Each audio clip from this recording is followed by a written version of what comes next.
O Caminho a Cristo, capítulo 3. Mudança de rumo. Como pode alguém ser justo diante de Deus? Como pode o pecador ser justificado? É unicamente por meio de Cristo que podemos ser postos em harmonia com Deus, com a santidade. Mas como devemos chegar a Cristo? Muitos fazem hoje a mesma pergunta que fez a multidão no dia de Pentecoste. Quando convencidos do pecado, clamaram: "Que faremos?" Atos 2:37. A primeira palavra da resposta de Pedro foi: "Arrependei-vos." Atos 2:38. Noutra ocasião, logo depois, disse: "Arrependei-vos e convertei-vos para que sejam apagados os vossos pecados." Atos 3:19. O arrependimento compreende tristeza pelo pecado e afastamento do mesmo. Não renunciaremos ao pecado enquanto não reconhecermos a sua malignidade. Enquanto dele não nos afastarmos sinceramente, não haverá em nós uma mudança real da vida. Muitos há que não compreendem a verdadeira natureza do arrependimento. Multidões de pessoas se entristecem pelos seus pecados, efetuando mesmo exteriormente uma reforma, porque receiam que seu mau procedimento lhes traga sofrimentos. Mas não é este o arrependimento segundo o sentido que lhe dá a Bíblia. Lamentam antes os sofrimentos do que o próprio pecado. Tal foi a tristeza de Esaú, quando viu que perdera para sempre o direito da primogenitura. Balaão, aterrado à vista do anjo que se lhe pusera no caminho com a espada alçada, reconheceu seu pecado porque temia que devesse perder a vida. Não teve, porém, genuíno arrependimento do pecado, nem mudança de propósito ou aborrecimento do mal. Judas Iscariotes, depois de haver traído seu Senhor, exclamou: "Pequei, traindo sangue inocente." Mateus 27:4. A confissão foi arrancada de sua alma culpada, por uma horrível consciência de condenação e temerosa expectação do juízo. As consequências que o aguardavam enchiam-no de terror. Mas não houve em sua alma uma profunda e dolorosa tristeza por haver traído o imaculado Filho de Deus e negado o Santo de Israel. Faraó, quando sofria sob os juízos de Deus, reconheceu seu pecado para escapar a castigos posteriores, mas voltava a desafiar o céu apenas suspensas as pragas. Todos esses lamentaram as consequências do pecado, mas não se entristeceram pelo próprio pecado. Quando, porém, o coração cede à influência do Espírito de Deus, a consciência é despertada e o pecador discerne alguma coisa da profundeza e santidade da lei de Deus, base de seu governo no céu e na terra. A luz verdadeira, que alumia a todo homem que vem ao mundo, ilumina também os secretos escaninos da alma, e as coisas ocultas das trevas se põem a descoberto. A convicção se apodera do espírito e da alma. O pecador tem, então, uma intuição da justiça de Jeová, e experimenta horror ante a ideia de aparecer em sua própria culpa e impureza perante o perscrutador dos corações. Vê o amor de Deus, a beleza da santidade, a exaltação da pureza. Anseia por ser purificado e reintegrado na comunhão do céu. A oração de Davi, depois de sua queda, ilustra a natureza da verdadeira tristeza pelo pecado. Seu arrependimento foi sincero e profundo. Não fez nenhum empenho por atenuar a culpa. Nenhum desejo de escapar ao juízo que o ameaçava lhe inspirou a oração. Reconheceu a enormidade de sua transgressão. Viu a contaminação de sua alma. Aborreceu o pecado. Não suplicava unicamente o perdão, mas também um coração puro. Anelava a alegria da santidade, ser reintegrado na harmonia e comunhão com Deus. Era esta a linguagem de sua alma. Bem-aventurado aquele cuja transgressão é perdoada e cujo pecado é coberto. Bem-aventurado o homem a quem o Senhor não imputa a maldade, e em cujo espírito não há engano. Salmos 32, 1 e 2. Tem misericórdia de mim, ó Deus, segundo a tua benignidade. Apaga as minhas transgressões, segundo a multidão das tuas misericórdias. porque eu conheço as minhas transgressões, e o meu pecado está sempre diante de mim. Purifica-me com o hisopo, e ficarei puro. Lava-me, e ficarei mais alvo do que a neve. Cria em mim, ó Deus, um coração puro, e renova em mim um espírito reto. Não me lances fora da tua presença, e não retires de mim o teu Espírito Santo. Torna a dar-me a alegria da tua salvação, e sustém-me com um espírito voluntário. Livra-me dos crimes de sangue, ó Deus, Deus da minha salvação, e a minha língua louvará altamente a tua justiça. Salmo 51, 1, 3 e 7, 10 a 12 e 14. Arrependimento como esse está além de nossas forças realizar, e só é obtido por meio de Cristo, que subiu ao alto e deu dons aos homens. Exatamente aqui está o ponto em que muitos erram, sendo por isso privados de receber o auxílio que Cristo lhes desejava conceder. Pensam que não podem chegar a Cristo sem primeiro arrepender-se, e que é o arrependimento que os prepara para o perdão de seus pecados. É certo que o arrependimento precede o perdão dos pecados, pois unicamente o coração quebrantado e contrito é que sente a necessidade de um Salvador. Mas terá o pecador de esperar até que se tenha arrependido antes de poder chegar-se a Jesus? Deve fazer-se do arrependimento um obstáculo entre o pecador e o Salvador? A Bíblia não ensina que o pecador tenha de arrepender-se antes de poder aceitar o convite de Cristo. Vinde a mim, todos os que estáis cansados e oprimidos, e eu vos aliviarei. Mateus 11, 28. É a virtude que emana de Cristo que conduz ao genuíno arrependimento. Pedro elucidou este ponto em sua declaração aos israelitas, dizendo: Deus, com a sua destra, o elevou a príncipe e salvador, para dar a Israel o arrependimento e remissão dos pecados. Atos 5:31. Assim como não podemos alcançar perdão sem Cristo, também não podemos arrepender-nos sem que o Espírito de Cristo nos desperte a consciência. Cristo é a fonte de todo bom impulso.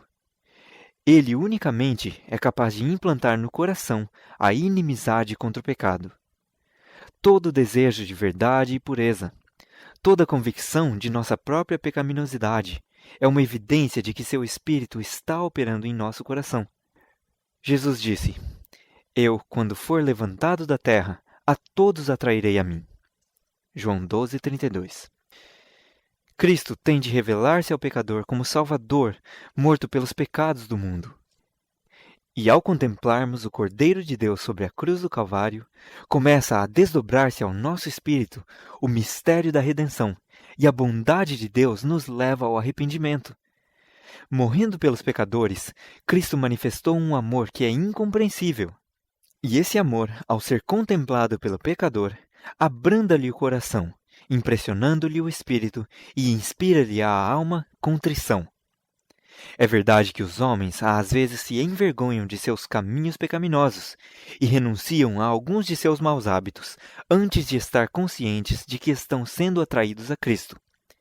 Quando quer, porém, que façam um esforço para reformar-se, movidos do desejo sincero de proceder bem, é sempre o poder de Cristo que os está atraindo.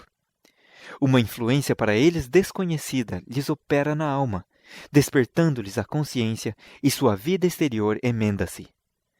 Quando Cristo os atrai, levando-os a olhar à sua cruz, para contemplar aquele que os seus pecados ali cravaram, o mandamento desperta na consciência.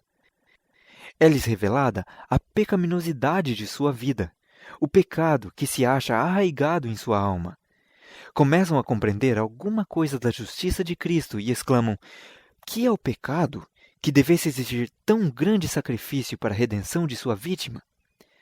Acaso se fez preciso todo esse amor, todo esse sofrimento, toda essa humilhação, para que não perecêssemos, mas tivéssemos vida eterna?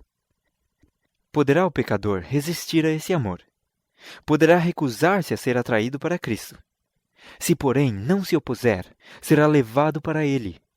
O conhecimento do plano da salvação levá-lo-á ao pé da cruz, arrependido de seus pecados que causaram os sofrimentos do amado Filho de Deus.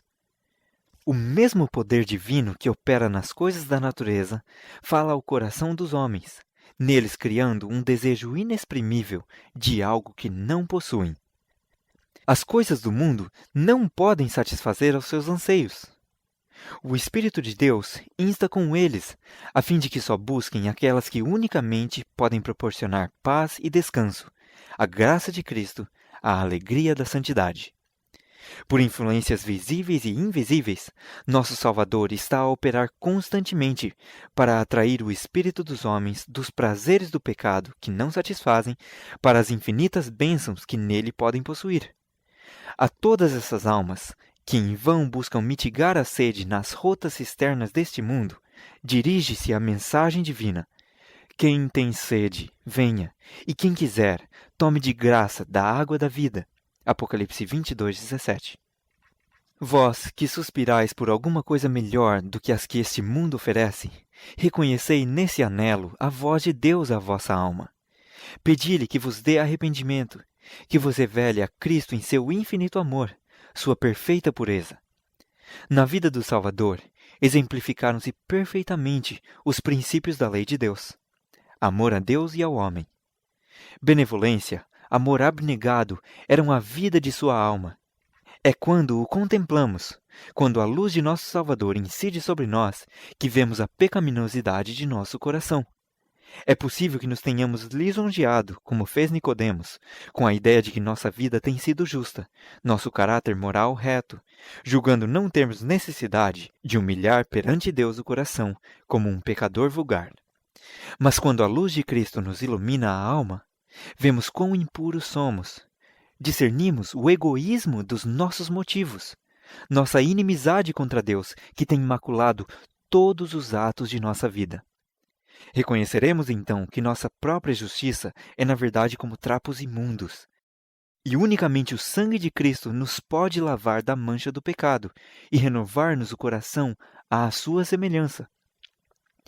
Um raio da glória divina, um vislumbre da pureza de Cristo que nos penetre na alma, tornará dolorosamente visível toda a mancha do pecado, pondo a descoberto a deformidade e defeitos do caráter humano. Torna patentes os desejos profanos, a infidelidade do coração, a impureza dos lábios. Os atos de deslealdade do pecador, invalidando a lei de Deus, expõe-se-lhe à vista e seu espírito se abate e aflige sob a influência perscrutadora do Espírito de Deus. Aborrece-se a si mesmo ao contemplar o puro, imaculado caráter de Cristo.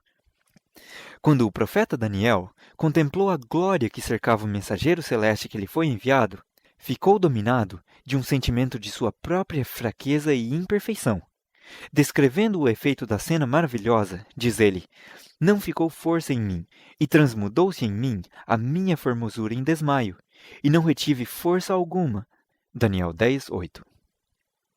A alma, assim comovida, odiará seu egoísmo, aborrecerá seu amor próprio e buscará pela justiça de Cristo a pureza de coração que está em harmonia com a lei de Deus e o caráter de Cristo. Diz Paulo que, segundo a justiça que há na lei, no que respeita aos atos exteriores, ele era irrepreensível.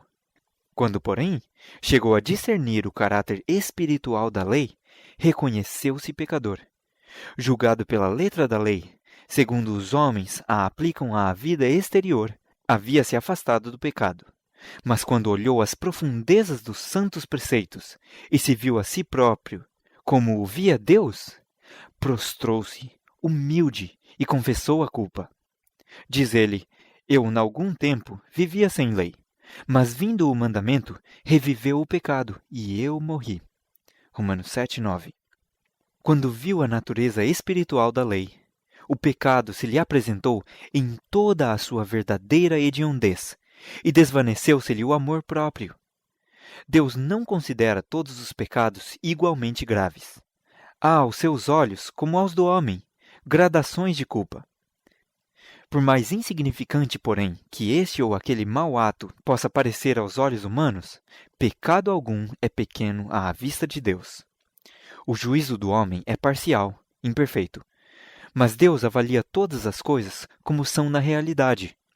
O bêbado é desprezado e disse-lhe que seu pecado o excluirá do céu, ao passo que o orgulho, o egoísmo e a cobiça muitas vezes não são reprovados. No entanto, esses são pecados especialmente ofensivos a Deus, pois são contrários à benevolência de seu caráter e àquele desinteressado amor que é a própria atmosfera do universo não caído. A pessoa que cai em algum pecado grosseiro sente talvez sua vergonha e miséria, e sua necessidade da graça de Cristo. Mas o orgulho não sente necessidade alguma, e assim fecha o coração a Cristo e às infinitas bênçãos que veio dar. O pobre publicano que orava, ó Deus, tem misericórdia de mim, pecador, considerava-se homem muito ímpio, e outros assim o consideravam também. Mas sentia a sua necessidade, e arcando ao peso da culpa e da vergonha, veio perante Deus, pedindo-lhe misericórdia. Seu coração estava aberto para que o Espírito de Deus ali fizesse sua obra de graça e o libertasse do poder do pecado. A oração jactanciosa e plena de justiça própria do fariseu revelou que tinha o coração fechado à influência do Santo Espírito. Pela distância em que se achava de Deus, não percebia sua própria corrupção, em contraste com a perfeição da santidade divina. Não sentia necessidade de coisa alguma, e coisa alguma recebeu. Quando virdes vossa pecaminosidade, não espereis até que vos tenhais melhorado. Quantos há que julgam não ser suficientemente bons para ir a Cristo? Tendes esperança de tornar-vos melhor mediante vossos próprios esforços? Pode o etíope mudar a sua pele, ou o leopardo as suas manchas? Nesse caso, também vós podereis fazer o bem, sendo ensinados a fazer o mal. Jeremias 13:23. Só em Deus é que há socorro para nós. Não devemos esperar persuasões mais fortes, melhores oportunidades ou um temperamento mais santo. De nós mesmos, nada podemos fazer. Temos de ir a Cristo exatamente como nos achamos. Mas ninguém se iluda com o pensamento de que Deus, em seu grande amor e misericórdia, salvará ainda mesmo os que lhe rejeitam a graça. A tremenda malignidade do pecado só pode ser avaliada em face da cruz. Se os homens insistem em que Deus é bom demais para rejeitar o pecador, olhem eles ao Calvário. Foi por não haver outro meio de salvar o homem e por ser impossível, sem esse sacrifício, escapar o gênero humano ao poder corruptor do pecado e ser restaurado à comunhão com seres santos, impossível tornarem-se os homens de novo participantes da vida espiritual. Foi por isso que Cristo tomou sobre si a culpa dos desobedientes e sofreu em lugar dos pecadores. O amor, sofrimento e morte do Filho de Deus atestam a terrível enormidade do pecado e revelam que não há escape de seu poder, nem esperança da vida mais elevada, senão pela submissão da alma a Cristo. O impenitente escusa-se às vezes dizendo de professos cristãos: sou tão bom como eles. Não são mais abnegados, nem mais sóbrios ou circunspectos em sua conduta do que eu. Amam os prazeres e são condescendentes consigo mesmos, da mesma maneira que eu. Tornam assim as faltas dos outros uma desculpa para a sua própria negligência do dever. Mas os pecados e defeitos alheios não excusam a pessoa alguma, pois o Senhor não nos deu um modelo falível e humano. O imaculado Filho de Deus é que nos foi dado para exemplo, e os que se queixam do mau procedimento de professos cristãos são justamente os que deveriam apresentar melhor vida e mais nobre exemplo. Se tem tão elevado conceito do que deve ser o cristão, não será tanto maior o seu próprio pecado? Sabem o que é justo, todavia se recusam a fazê-lo. Guardai-vos da procrastinação. Não adieis a obra de abandonar vossos pecados e buscar por Jesus a pureza de coração. Nisto é que milhares e milhares têm errado, para sua perda eterna. Não me demorarei aqui sobre a brevidade e incerteza da vida, mas há um terrível perigo que não é compreendido suficientemente, em adiar atender à voz suplicante do Santo Espírito de Deus, preferindo viver em pecado, pois isto é o que é, na verdade, esse retardamento. Só com risco de infinita perda é que podemos condescender com o pecado, por pequenino que seja. O que nós não vencermos, vencer-nos-á a nós, operando nossa destruição. Adão e Eva persuadiram-se de questão tão insignificante como fosse comer do fruto proibido, não poderiam resultar tão terríveis consequências como as de que Deus os avisara. Mas essa questão insignificante constituía uma transgressão da imutável e santa lei divina e separou o homem de Deus, abrindo os diques da morte e trazendo sobre o mundo misérias indizíveis. Século após século tem subido da terra um contínuo grito de lamento, e toda a criação geme aflita em resultado da desobediência do homem. O próprio céu sentiu os efeitos de sua rebelião contra Deus. O Calvário aí está como um monumento do estupendo sacrifício exigido para expiar a transgressão da lei divina. Não consideremos o pecado coisa trivial. Cada ato de transgressão, cada negligência ou rejeição da graça de Cristo recai sobre vós mesmos, endurece o coração, deprava a vontade, entorpece o entendimento, tornando-vos não só menos inclinados a ceder à eterna súplica do Santo Espírito de Deus, como também menos capazes de o fazer. Muitos tranquilizam a consciência perturbada, com o pensamento de que poderão mudar o seu ímpio procedimento quando bem o quiserem, que podem acolher levianamente o convite da misericórdia e, contudo, não deixar de serem impressionados repetidamente. Julgam que, depois de haverem desprezado o Espírito da graça, depois de haverem posto sua influência do lado de Satanás, em um momento de terrível aflição, poderão mudar sua vida. Mas isto não é tão fácil. A experiência, a educação de toda uma vida, moldou o caráter de tal maneira que poucos há que então desejam receber a imagem de Jesus. Um mau traço de caráter que seja, um só desejo pecaminoso, acariciado persistentemente, acabará neutralizando todo o poder do Evangelho. Toda condescendência pecaminosa fortalece a aversão da alma para com Deus. O homem que manifesta uma incredulidade obstinada ou uma estulta indiferença para com a verdade divina está apenas colhendo aquilo que ele mesmo semeou. Em toda a Bíblia, não existe uma advertência mais terrível contra o brincar com o mal do que as palavras do sábio, de que o pecador, com as cordas do seu pecado, será detido. Provérbios 5:22. Cristo está pronto para libertar-nos do pecado, mas não força a vontade. E se pela persistente transgressão a própria vontade estiver inteiramente inclinada ao mal e não desejarmos ser libertados, não querendo aceitar a sua graça, que mais poderá ele fazer? Nós mesmos nos destruímos por nossa deliberada rejeição de seu amor. Eis aqui, agora, o tempo aceitável. Eis aqui, agora, o dia da salvação. 2 Coríntios 6:2. Se ouvirdes hoje a sua voz, não endureçais o vosso coração. Hebreus 3:7 e 8. O homem vê o que está diante dos olhos, porém o Senhor olha para o coração. Esse coração humano com suas emoções de alegria e tristeza em conflito, coração volúvel e extraviado, que serve de habitação a tanta impureza e engano. Ele lhe conhece os motivos, seus próprios intentos e propósitos. Ide a ele com vossa alma toda manchada como se acha.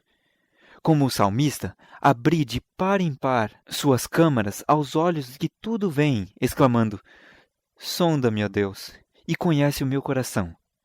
Prova-me e conhece os meus pensamentos, e vê se há em mim algum caminho mau, e guia-me pelo caminho eterno. Salmos 139, 23 e 24. Muitos adotam uma religião intelectual, uma forma de piedade, sem que seja purificado o coração. Seja a vossa prece: cria em mim, ó Deus, um coração puro, e renova em mim um espírito reto. Salmo 51, 10. Tratai sinceramente com vossa alma. Sede fervorosos e constantes, como se estivesse em jogo vossa vida mortal. Esta é uma questão que tem de ser resolvida entre Deus e vossa alma, e resolvida para a eternidade. Uma esperança meramente suposta demonstrar-se-á vossa ruína. Estudai com oração a palavra divina.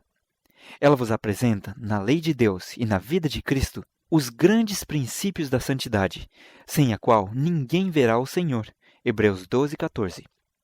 Convence do pecado, revela claramente o caminho da salvação. Dai-lhe ouvidos, como a voz de Deus falando à vossa alma. Ao verdes a enormidade do pecado, ao vos verdes a vós mesmos, tais quais sois, não vos entregueis ao desespero.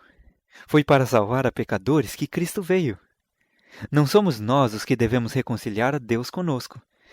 Mas, ó maravilhoso amor, Deus em Cristo está reconciliando consigo o mundo. 2 Coríntios 5,19. Está procurando atrair, por seu terno amor, o coração de seus filhos erradios. Nenhum pai terrestre poderia ser tão paciente com as faltas e erros de seus filhos como o é Deus com os que busca salvar. Ninguém poderia instar mais ternamente com o transgressor. Jamais lábios humanos dirigiram ao extraviado súplicas mais ternas do que ele. Todas as suas promessas, suas admoestações, não são senão suspiros de um amor inexprimível. Quando Satanás se chega para vos dizer que sois grande pecador, erguei os olhos ao vosso Redentor e falai de seus méritos. O que vos ajudará é olhar para a sua luz. Reconhecei vossos pecados, mas dizei ao inimigo que Cristo Jesus veio ao mundo para salvar os pecadores, e que por seu inefável amor podereis ser salvos. Jesus dirigiu a Simão uma pergunta acerca de 2 devedores. Um devia ao seu senhor uma soma pequena, e o outro uma importância muito grande, mas perdoou a dívida a ambos. Cristo perguntou então a Simão qual dos devedores mais amaria ao seu senhor. Simão respondeu: Tenho para mim que é aquele a quem mais perdoou. Lucas 7,43. Fomos grandes pecadores, mas Cristo morreu para que fôssemos perdoados. Os méritos de seu sacrifício são suficientes para serem apresentados ao Pai em nosso favor. Aqueles a quem mais perdoou, mais o hão de amar, e mais próximos de seu trono se hão de achar, para o louvar por seu grande amor e infinito sacrifício. É quando mais plenamente compreendemos o amor de Deus que melhor reconhecemos a malignidade do pecado. Quando reconhecermos a extensão do cabo que para nós foi descido, quando compreendermos alguma coisa do infinito sacrifício que Cristo fez em nosso favor, o coração se desfará em ternura e contrição. O fim do capítulo 3 do Caminho a Cristo.